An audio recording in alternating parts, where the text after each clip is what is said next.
qui sont ces gens pour prétendre que l'État leur appartient? Parce qu'ils ont gagné dans des conditions que l'on sait, 2 élections à un moment donné, avec des manipulations, des effondrements successifs des candidats des autres forces politiques.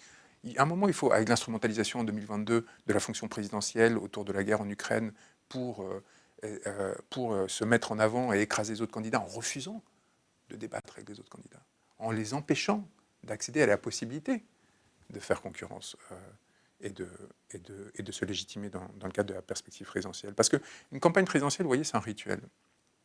Et si aujourd'hui, Emmanuel Macron se retrouve seul à chaque fois qu'il fait ses défilés du 8 mai, ainsi de suite, et qu'il salue des platanes plutôt que des foules qui viennent le voir, il faut quand même s'interroger sur l'échec qui est le sien dans sa capacité à incarner cette fonction présidentielle. Si, comme ça a été le cas par, encore une fois, une des personnes que j'ai défendues, il finit par se retrouver souffleté par un citoyen français, comme ça a été le cas de la part de Damien Tarel à son égard.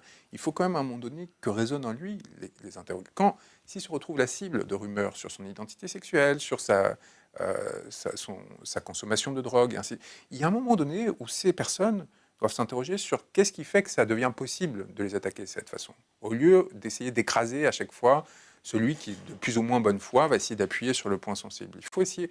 C'est un peu la critique que je fais à l'extrême droite par rapport à l'islam.